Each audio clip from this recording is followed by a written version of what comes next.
పాదారవిందములకు నమస్కరించి ఈరోజు సత్సంగంలోని భాగంగా కొన్ని మంచి విషయాలను చెబుతున్నాం. ఎవరైతే సాయిని ఆరాధిస్తారో సాయి తప్ప మరొక జీవితం, మరొక ప్రపంచం వారి జీవితంలో ఉండదో వారి ఇంట జంట వెంట కంట ఆ సాయినాథుడు ఉంటారనటంలో ఎటువంటి అతిశయోక్తి లేదు. మనందరం కూడా ఎంత అదృష్టవంతులు అనంటే ఈ విశ్వావసనామ సంవత్సరంలో, ఈ చైత్రమాసంలో, ఈ చక్కటి వాతావరణంలో అందరం కూడా ఆ సాయినాథు ఎదురుగుండా కూర్చుని ఆ స్వామిని చూస్తూ పులకించిపోతున్నాం. ఎంత అద్భుతంగా ఉన్నారండి స్వామి. అందరూ కూడా ఒక్కసారి ఆ స్వామి వైపు చూసి మీ అందరూ కూడా మీ మనసులో ఆ స్వామిని ముద్రించుకున్నట్లయితే మీరు రాత్రికి ఇంటికి వెళ్ళిన తర్వాత మీరు అనుభవిస్తారండి ఆ స్వామి యొక్క లీలని కానీ ఆ స్వామి యొక్క ప్రేమని కానీ. ఎంత అద్భుతం అంటే మనం అనుభవిస్తే తప్ప ఏది కూడా తెలియదు, అనుభవించాలి. మనందరం కూడా ఈ యొక్క ఆధ్యాత్మిక మార్గంలో చాలా చక్కగా పయనిస్తున్నాం. ఒక్కరోజు, వారంలో ఒక్కరోజైనా సరే ఆ స్వామిని మనం తలుచుకుంటున్నాము అని అంటే కనుక అది మనం ఎంతో అదృష్టం అయితే తప్ప, ఏ జన్మలోనో మనం చేసుకున్న సుకృతం అయితే తప్ప మనం తలుచుకోలేమండి.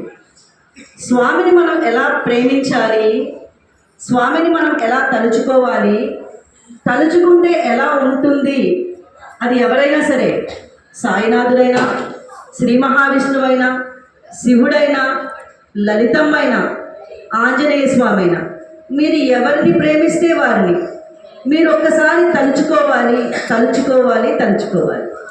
ఎలా తలుచుకోవాలి, ఎలా మనం వారిని ప్రేమించాలి అనేది మీకు ఒక్క చక్కటి ఇతిహాసాన్ని చెప్పడానికి ప్రయత్నం చేస్తాను. మనందరం అనుకుంటాము ఎక్కడో త్రేతాయుగంలో రాముల వారు జన్మించారు, ఆయన నడయాడిన ప్రదేశాలు ఉన్నాయి, అయోధ్య. ఇవాళ ఉన్నారా స్వామి? ఉన్నారండి, మీరు అనుభవించండి, ఉన్నారు. ద్వాపర యుగంలో శ్రీకృష్ణ పరమాత్మ నడియాడారు ద్వారకలో, ఉన్నారా? ఉన్నారు. అనుభవించండి, మీకు కనిపిస్తారు. మనం అనుభవపూర్వకంగా మాత్రమే మనం వాటిని అనుభవించగలం. మనందరికీ తెలుసు, మనందరం మధుర మీనాక్షి అమ్మవారి టెంపుల్కి వెళ్తారు, కంచి కామాక్షి అమ్మవారి టెంపుల్కి వెళ్తారు. అట్లా చాలా ముఖ్యమైన ప్రదేశాలు ఉన్నాయి. భక్తులు అనేవారు ఈ కలియుగంలో, ఈ శతాబ్దంలోనే పుట్టి, ఈ ఒక 2-3 శతాబ్దాలు అంటే 1700, 1800, 1900, 2000లో కూడా చాలామంది గొప్ప భక్తులు పుట్టారు. వారందరూ కూడా అనుభవపూర్వకంగా స్వామిని వారి ముందు ప్రత్యక్షం చేసుకున్నారు. దానికి ఉదాహరణే మనకి అందరికీ తెలుసు, పెరియ పురాణంలో మనకి నాయనార్లు ఉన్నారండి, 63 మంది నాయనార్లు.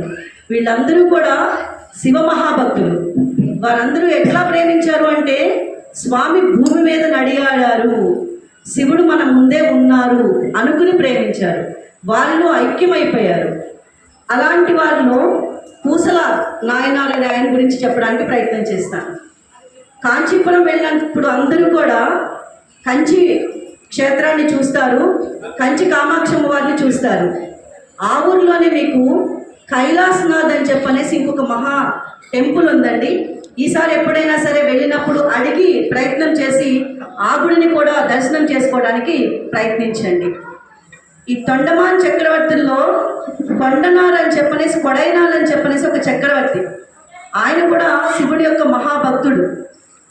ఆయన దేశంలోకెల్లా చాలా గొప్ప శివాలయాన్ని కట్టాలి అని చెప్పనేసి అని కొన్ని సంవత్సరాలు, ఒక దశాబ్ద కాలం, 10 సంవత్సరాల పాటు శిల్పులతో రాజదలుచుకుంటే దెబ్బల కొదవే ఉందన్నట్టుగా ఆయన ఎక్కడెక్కడి నుంచో శిల్పుల్ని తీసుకువచ్చి చక్కటి శివాలయాన్ని నిర్మించారండి 10 సంవత్సరాలు. అదే కైలాసనాథ్ టెంపుల్ ఇన్ కాంచీపురం. ఆయన ఏమనుకున్నారు అంటే, గొప్ప శివాలయం, 16 అడుగులు ఎత్తున్న శివలింగాన్ని అక్కడ ప్రతిష్ఠ చేయాలి అని చెప్పనుకున్నారు. ఆ సంవత్సరం కూడా విశ్వావసనామ సంవత్సరం ఏంటండి, ఆ సంవత్సరం ఆయన ప్రతిష్ఠ చేయాలి అని అనుకున్నారు. ప్రతిష్ఠ చేస్తూ కుంభాభిషేకం చేయాలని చెప్పనేసి అన్ని ఏర్పాట్లు చేసుకున్నారు ఆయన రాజు. కంచిరాజు అనమాట. అందరికీ కూడా మొత్తం భారతదేశం అంతటా కూడా ఇప్పట్లాగా మనకి వాట్సాప్ మెసేజ్లు లేవు కాబట్టి కొంతమంది వ్యక్తుల్ని పంపించి ఆయన యొక్క సామంతరాజుల్ని వాళ్ళందరినీ కూడా పిలవడానికి వ్యక్తుల్ని పంపించి అందరికీ కూడా కుంభాభిషేకానికి ఆహ్వానం పంపించారు. చాలా అంటే చాలా మురిసిపోతున్నారు ఆయన కట్టిన ఆలయాన్ని చూసి. ఆయనే ఎంత అద్భుతమైన ఆలయం కట్టాను, కాశీ విశ్వేశ్వరుడి కంటే కూడా గొప్ప ఆలయం నా కాంచీపురంలోనే ఉండబోతోంది అని చెప్పి చాలా ఆనందించేశారు. అన్ని ఏర్పాట్లు అయిపోయినాయి. రేపు కాకుండా ఎల్లుండే కుంభాభిషేకం. ఆయన చాలా ఆనందపడిపోతున్నారు. మంత్రులందరినీ పిలిచారు. అందరికీ ఆహ్వానాలు వెళ్ళి అంటే మీరేమి కంగారు పడద్దండి, అందరికీ ఆహ్వానం వెళ్ళింది, మీరు నిశ్చింతగా పడుకోండి అని చెప్పారు. ఈ హాయిగా ఆ రోజు రాత్రి ఆయన నిద్రించారనమాట. నిద్రలో శివుడు వచ్చారండి. వచ్చి అడుగుతున్నారు, రాజా అందరికీ ఆహ్వానం పంపించావా అంటే పంపించానండి. అంటే సరే చాలా బాగా చేసావు ఏర్పాట్లన్నీ, కానీ ఏమనుకోవద్దు, నీవు ఎల్లుండి చేస్తున్న కుంభాభిషేకానికి నేను రాలేకపోతున్నాను అని చెప్పారు. అయ్యయ్యో ఎలా, ఎందుకని అని అంటే లేదు నాయన, నువ్వు చాలా బాగా గుడి అయితే నిర్మాణం చేశావు, కానీ ఇంకొక భక్తుడు కూడా ఇదే రోజున శివాలయం కట్టి ఈరోజే కుంభాభిషేకం చేస్తున్నాడు, ఆయన కూడా పిలిచాడు, ఆయన వెళ్ళకపోతే చాలా బాధపడతాడు, కాబట్టి నేను ఈ యొక్క కుంభాభిషేకానికి రాలేకపోతున్నాను అంటాడు. అనేసరికల్లా రాజు మొదలు పడిపోతాడు.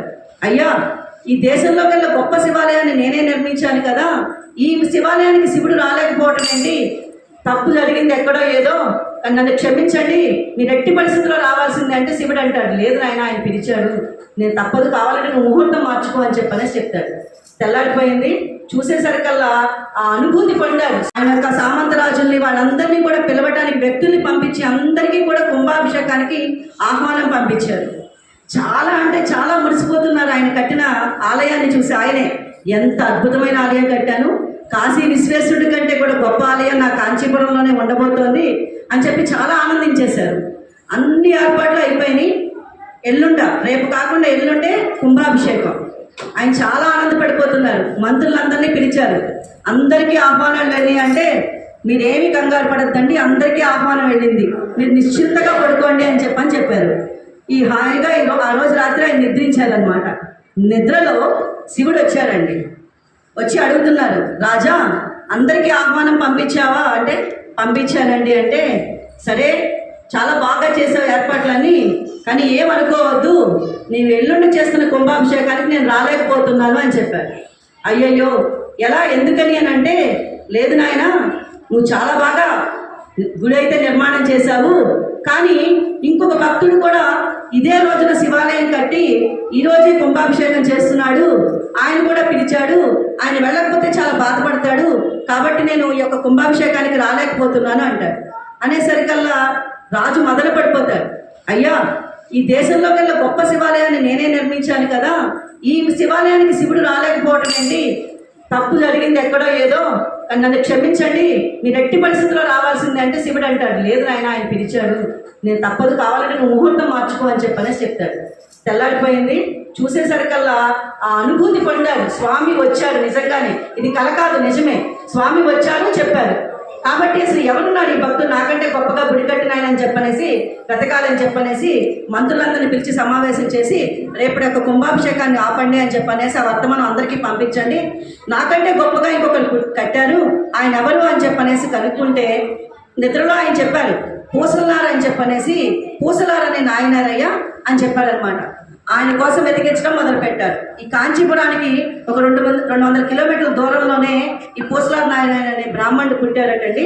ఆ ఊరు వెళ్ళి వెతికితే అంతా కూడా పూసలార్ అనే ఆయన ఉండాలండి, ఆయన తెలుసా మీకు అంటే ఆయన ఎవరండి, ఆయన పిచ్చి అయినట్టు, ఆయన పెద్ద గుడి కట్టాడంటే కదండి. అంటే మీరు ఎవరనుకుని వచ్చారో, ఆయన అయితే కనుక అక్కడ అరుగు మీద కూర్చున్నారు, ఆ అరుగు మీద ఉన్న ముసలాయన వెళ్ళి కనుక్కోండి అని చెప్పని రాజు చెప్పారట.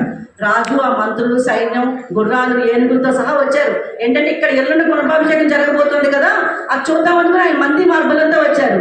చూస్తే కదా ఆయన అడుగు మీద కూర్చుని ఏదో ధ్యానంలో ఉన్నారనమాట.